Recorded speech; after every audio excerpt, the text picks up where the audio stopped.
Las Ardvera, Chachti, Corlori, agus Guini Ushla, Galer, Ilig, Cormfear, Foil Chiroiv, Unshaw, to the site that I call Cork's Kilmainham. Corja, you're very, very welcome. I'm delighted to see you all here. When we announced this talk, I had in mind 5 or 6 or 10 people and maybe a recording. I'm absolutely blown away by the turnout. So thank you all for your presence here today. Corja, this talk is in conjunction with Heritage Week. And the theme of Heritage Week this year is Heritage at Risk. And nowhere in the island of Ireland is that more true than the building we have over here. When I first started researching this, I looked at the one that most people know about, the link with 1916. But from there, the story has revealed itself deeper, more and more. And I'm confident that even the stories we know now about the building are but a drop in the ocean. So, Corja, the best place to start is at the beginning. No building just drops from space. Every building is built for a purpose and for a reason. And this building is one of those. Despite the fact that the Victoria complex, as it was known then, is older, this building was built in the 1840s. And it tells us 2 stories in and of itself. The first thing is, why was it needed? Up to that point, people within the British Army who had done misdemeanours or needed punishment from their point of view would be dealt with at a local level or in civil prisons. This building was built to solve that problem. The reason it was required was because between 1830 and 1848, the amount of British soldiers on the island doubled. Now consider that for a second, from about 16,000 to about 31,000. And why was that? So those of us familiar with the history and the year will recall 1848 as being right in the middle of An Gorta Mór. So this required an increase in the presence and occupation in Ireland. They were used primarily, the British soldiers were used primarily at the time to keep the economic order flowing, to suppress food riots, and of course the fear that they had that another 1798 or another 1803 rebellion would happen. So even from the moment that a brick was put down here, it tells us a little bit of a social story, a bit about the social history. And the design of the prison itself as well tells us another one. This prison was designed off Pentonville Prison in London. It was designed for a very specific reason. Its central idea was surveillance of prisoners and punishment of prisoners. So when you were in there, you were isolated. You were really, truly punished. This was called the Pentonville Plan. And of course, later we'll hear an echo of Pentonville as well. Now, when we look through the history of the building, some of the stories are very serious and tragic. Some of them are a little bit more light-hearted when we look back on them now. One of the things that I came across was in the 1850s. So in the 1850s, there were prisoners in here, Catholic by their religion, and they weren't afforded the opportunity to attend Mass. And so they applied for a Catholic chaplain, and the Catholic chaplain was granted to them. Now, yourself and myself might think that that's not an extraordinary story, but it tells us again about the social history of the time. Because, of course, Catholic emancipation had only happened in 1829. And this caused a stir. In the newspapers, there were letters to editors in Bristol in Scotland, and the quote is they were giving out that Romish Mass or Popish Mass was being sanctioned here. So this became, for the first time, part of an international story. Now, when I looked at this, as I said earlier, I first looked at it through the lens of 1916 and Tomás Kent. And of course, we'll come to that. But a thought struck me. If this jail was standing since the 1840s, I wonder, does it have a Fenian connection? And little by little, a big story unravelled. So I can now say for certain there are at least 3 Fenians imprisoned in here. And basically the context and the background to that was John Devoy was trying to out-Secret Service the Secret Service by recruiting Fenians within the British Army. And so they say he had about 7,000 recruits that he brought into the Fenians secretly, oathed, and were dotted around in British barracks ready for the call. Two of them ended up in here, but it's the third one that's extremely interesting. This is a man called Tomás Dara.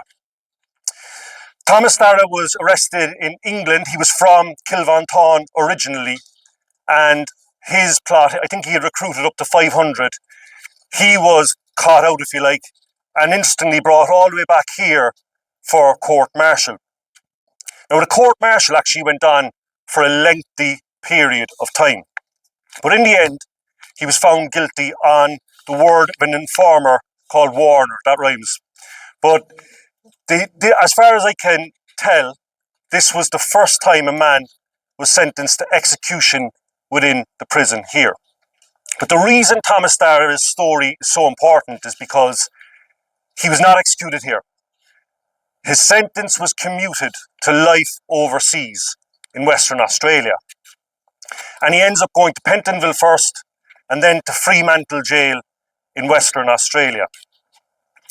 Now, anyone who's ever been to Western Australia and been to Fremantle Jail will see that it's a fantastic tourist site now, ironically, and they do it really well. And one of the most important stories that they tell over there, and there's a monument to it, is about the Catalpa escape. Now, the Catalpa escape is one of the most incredible prison escapes in world history. And basically, the Fenians in America, they crowdfunded, if you like, they bought a whaling ship called the Catalpa, and they sailed it down to Western Australia. Simultaneously, 6 Fenians broke from Fremantle prison, rowed out in a rowing boat, got onto the whaling boat, which was flying under a USA flag, and all the way back to New York into freedom. One of those men, it turns out, was Tomás Dara, a Fenian sentenced to execution but commuted here in this jail. And I couldn't believe it when I read that. So the way I look at it is, one of the most famous prison breaks of all time. His journey ended in emancipation in New York, but his journey of that incarceration began here in Cork's Military Detention Barracks. Now, if he was the first person sentenced to execution, although not carried out, the next one we know of all very well. 1916 obviously is a pivotal moment in Irish history. And there were 16 executions as a result of 1916. 14 in Kilmainham, 1 in Pentonville. And we can hear the echo of history there with Roger Casement being hanged in Pentonville. And here, inside this building, Thomas Kent was court-martialed, executed, and secretly buried. So, as far as I'm concerned, this is a 1916 site. Now, Thomas Kent, when they say about his burial, it's often mentioned as a secret burial. Now, I often wondered what they meant by secret burial, because there obviously would have been volunteers in here who would have heard the execution and would have had a pretty good idea that he was buried within the walls. But in looking back over the newspapers in the first couple of months, the authorities briefed the papers that he had been executed not here, but at Cove, or as they called it, Queenstown. So this was an attempt to mislead and to prevent this site from becoming a site of martyrdom and a site of history. And it's something that I think about today when I think about the status of the building today and the fact that it's under threat of demolition. Now, in 1916 and 1917, this prison had many notable prisoners, the likes of MacSwiney, the likes of McCurtain. But one story I came across relates to Christmas 1916, and it involves a man called Tig Barry. Now, for people who may not know of Tig Barry, he encapsulated so much of what the revolution was about. He was heavily involved in the Gaelga, in the Irish language. He was heavily involved in the GAA. He was a referee, a hurling referee. He wrote a book, Hurling and How to Play It. And he was a committed trade unionist and believed in social justice. And he ended up in here at Christmas 1916. And each day he spent walking in the exercise yard, and his goal was to find the spot that Thomas Kent was buried. And on Christmas Day 1916, a guard, possibly sympathetic, took pity on him, came down and showed him the spot where Kent had been buried.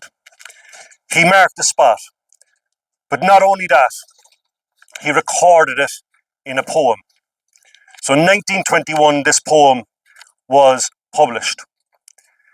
Remained inside the book for over 100 years, and we found the poem. So an extract from the poem is in the booklet. Be sure and take it before you go home.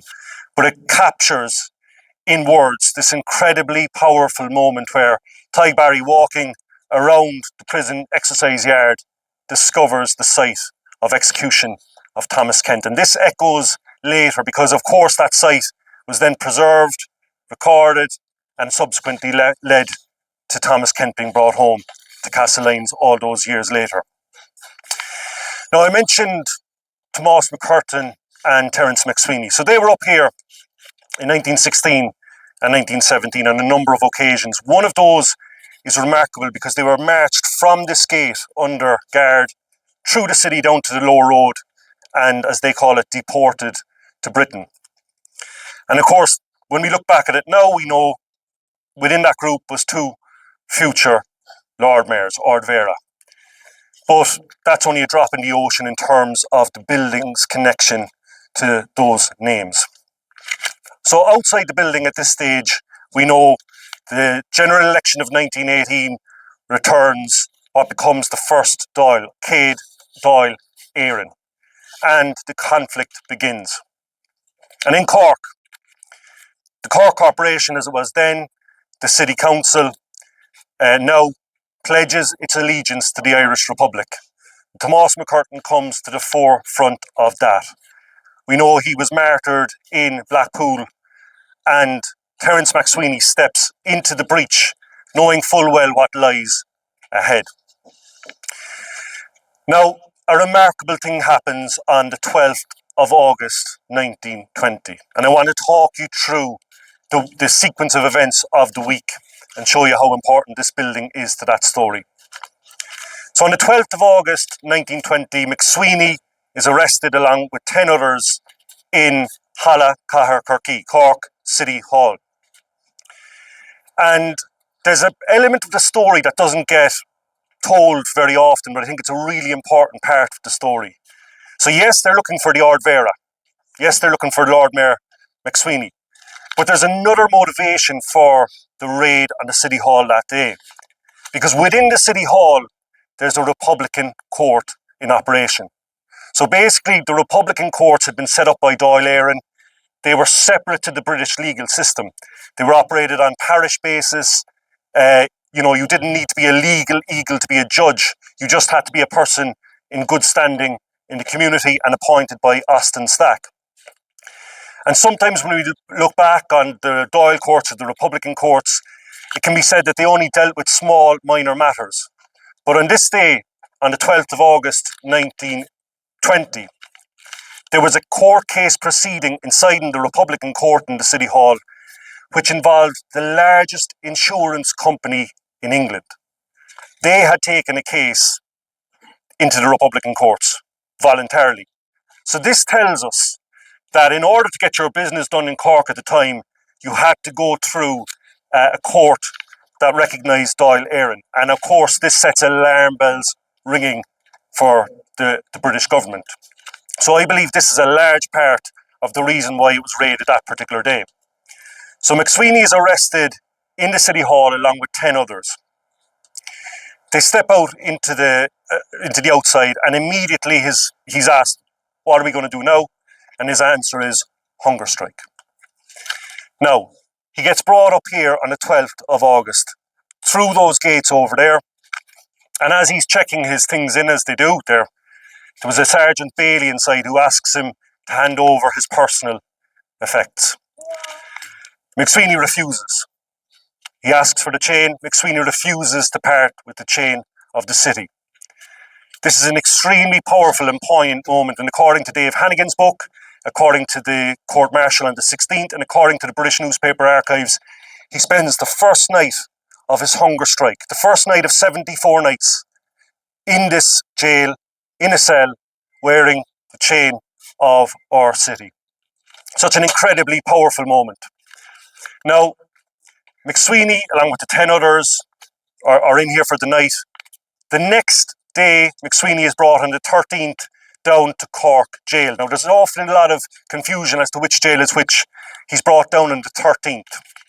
Now, there's already a hunger strike in operation down there at the time, one which results in the death of Michael Fitzgerald and Joe Murphy eventually. Now, MacSwiney's presence in the jail raises the morale so much of the prisoners down there that they bring him back up here for this court-martial on the 16th. The court-martial itself is an incredible moment. I'd urge anyone to read through any document related to it. Occasionally, MacSwiney interrupts them and reminds them that they're the illegal gathering and they're liable to arrest under the Irish Republic. And when his sentence is passed and he's guilty on 2 of the 3 charges, he interjects and says, "Gentlemen, I've already determined the length of my sentence. I'll be free within a month, alive or dead." Again, all of that happens in here. So this is stuff that ought to be a movie as far as I'm concerned. From here, as we know, he's brought to Brixton prison. And in Brixton prison, 74 days and nights, dies on hunger strike. Now, what really strikes me about that final week of MacSwiney's, his final week in Cork, he was in this City Hall, he was up here, and he was in Cork jail down on the Western Road. Of all of those places associated with the last week of his life in Cork, Cork City Hall was burned to the ground in December 1920. Rebuilt, but burned. The original building burned. Cork Jail no longer exists. It's gone. This is the last bricks and mortar link we have to that story of MacSwiney and his final week in Cork. And of course, we know that the revolutionary period went on and worsened. In the aftermath of the Kilmainham ambush, we have the introduction of martial law across Cork, across Munster, and across large parts of the country. At this point in history, there's 1 execution and burial in here. There'll be 13 more. Now, if someone arrived into Cork tomorrow and they had an interest in revolutionary history and they arrived into the city and they said they wanted to tour the sites or they wanted to see what was the history of Cork during this pivotal moment and pivotal time, you could throw them into the car and you could bring them to Clonmult, you could go down to Mourne, you could go to Dripsy, but you'd be in the car for two weeks. This building links to almost every single revolutionary situation in Cork at the time. So over the course of the following year and a half, we have 13 executions that take place inside in this building. Now, in my naivety, I believed that the 13 were executed at Cork Jail on the Western Road. So if people are familiar with the site at UCC of the Republican plot, it's in the middle of UCC. Beautiful monument. It was erected in the 1940s. Because the 13 are buried in that Republican plot in UCC, I believed, and I think many other people believe, that was their site of execution. But in actual fact, it was up here. So what we have over the revolutionary period then in Cork, we have successes obviously in terms of the Kilmainham ambush and Crossbarry, but the ones that weren't successful, all roads lead back to here.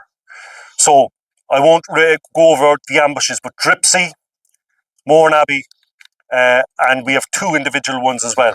One of them is really, really stark and poignant because in one man's case, he drops his gun in surrender, and within 26 hours, he's been up here, court-martialed and executed.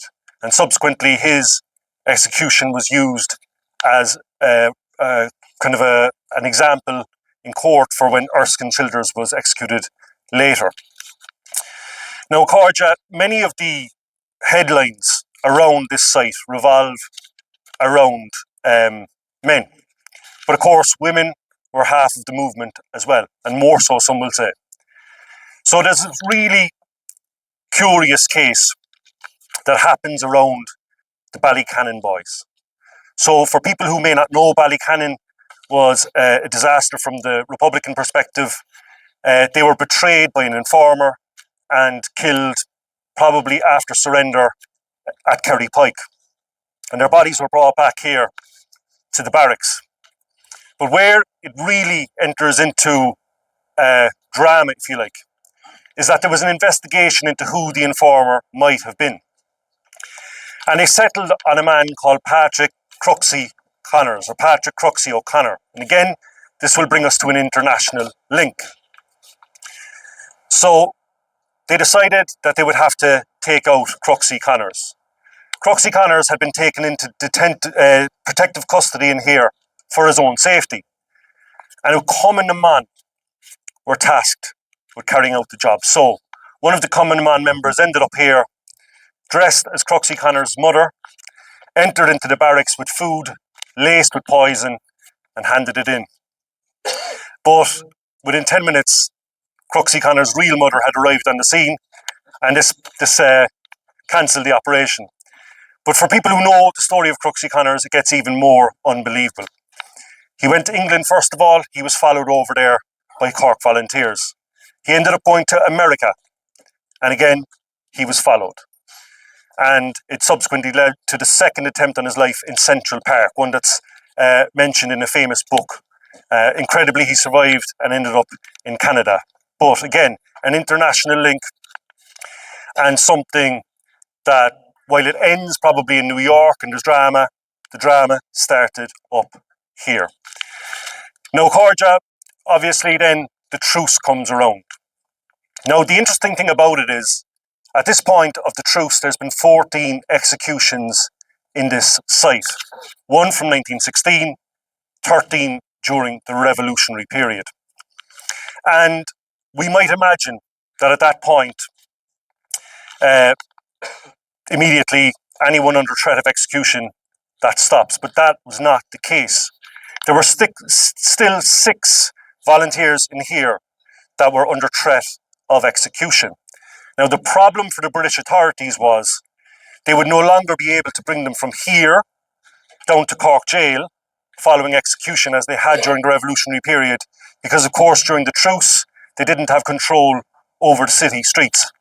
That, combined with a series of legal challenges, seems to have delayed those executions. But what's very haunting when I looked at the pension applications is that one of the volunteers that was awaiting execution described how every day he would look out and see graves dug waiting for their bodies. He says, next to Tomás Kent.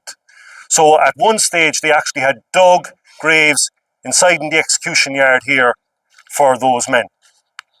Eerily, about a year after MacSwiney's death and hunger strike, they take the matters into their own hands and they go on hunger strike.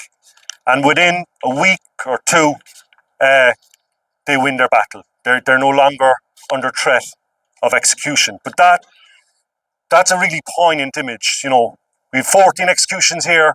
It certainly could have been more. And of course, then, we're into the parting of the ways, the Civil War period.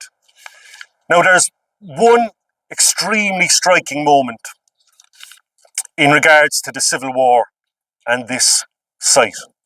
And again, it makes me reflect on today when the proposal is to put a wrecking ball through it. There was no real fighting in Cork City during the Civil War. There was major battles at Douglas and Rochestown and Passage, but the decision was taken by anti-treaty forces to retreat from the city to prevent another burning of Cork incident, another unnecessary loss of life. And part of that policy was a scorched earth policy when it came to military buildings. So you have a situation, obviously, where any barrack structure was burned right before they left the city. And if you look at the newspapers, the inferno at Victoria Barracks was absolutely huge and dominated the skyline. Really dramatic moment. And yet, Garda, everything of military asset in Cork City was burned, except for one spot. This building here. Now, it seems to me you don't need to have the biggest inference powers to say there was a reason why. Everything else was burned. This was spared. It was spared for a very good reason, because I think all sides would have regarded it as a sacred spot. So, after that Accordia, this building, and in some of the promo talks I've done, someone asked me the question, why do you think it's not a spot of historical memory at the moment? Well, obviously I'm hoping that changes. But it actually was. So in the 40s and 50s and subsequently, this place would open on Easter so that people could come in, pay their respects and have their commemorative experiences. The problem is, obviously, it was turned into a civil jail in the 70s and operated right up till recently as a civil jail. And then in the course of that, maybe 2 generations, we lose the historical memory. Now, as we stand today, Accordia, and recalling at the very, very start of this talk, the theme is heritage at risk. Built heritage is more than bricks and mortar. Yes, it's a physical place, but some of the stories that I've told and the many more that are in the booklet, and the many, many more which I think remain to be uncovered. Those are our link with our past, with our heritage, with what is our birthright. And in titling this talk, Cork's Kilmainham, I did so very deliberately, because sometimes we can read history backwards. We all know Kilmainham now as what it is today. It's the 4th most visited site on the island of Ireland in terms of tourism. But not only that, for people who say that there's not an interest in this, there's a thirst for it, because it consistently ranks as the #1 in terms of tourist reaction. So there's a thirst for this particular history. It's unique. And we think, or we might think when we look at history backwards, that it was always like that. The Kilmainham was always this cherished site of national importance. But the reality speaks differently. In the 60s, Kilmainham was largely forgotten about. It was derelict. And it was a group, a cross-community group, cross-party group, ordinary people from different walks of life that got together and saved it.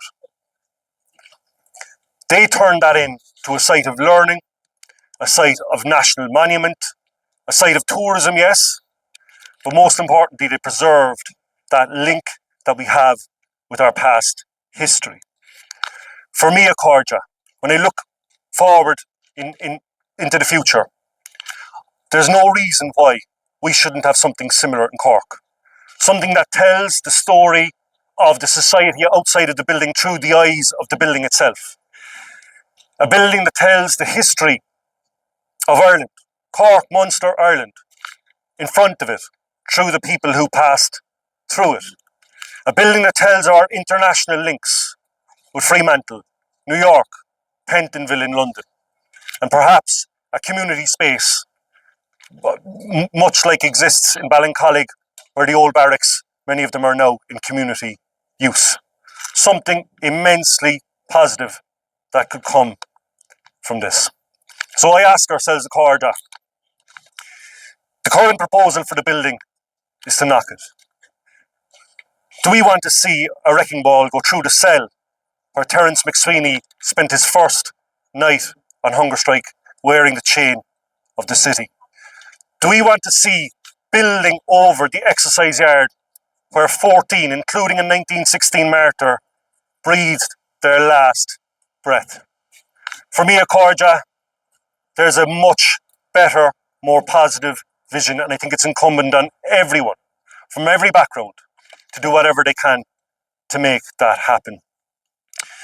Accordia, in conclusion, I want to thank a few people. I want to thank our Last Ard Vera, Gary O'Brien, for his attendance here our Chachti and our Corlori for turning out today. I also want to thank all of you, because without a listener, there's no story. And I want to thank Dee Moore as well, Corja. Dee co-authored the book with me, and I can honestly say without Dee, today would never have happened. Most of all, Corja, I want to thank all of you for turning out. And I want to finish on an extract from the last letter of one of the men executed in here. Probably not as famous as the 1916 leaders, but there's no reason why he couldn't be in the future. Padraig O'Sullivan from East Cork. And he wrote the night before he was executed that he was trying to console his mother. He said, "I don't fear dying for Ireland, because when you die for Ireland, you never truly die." Now I think, Corja, it is our responsibility to ensure that his memory never dies. One of the ways we can do that is to protect our built heritage. So, Corja, Gorta Míle Maithagad as Ucht Bheith Liom. Thank you so much.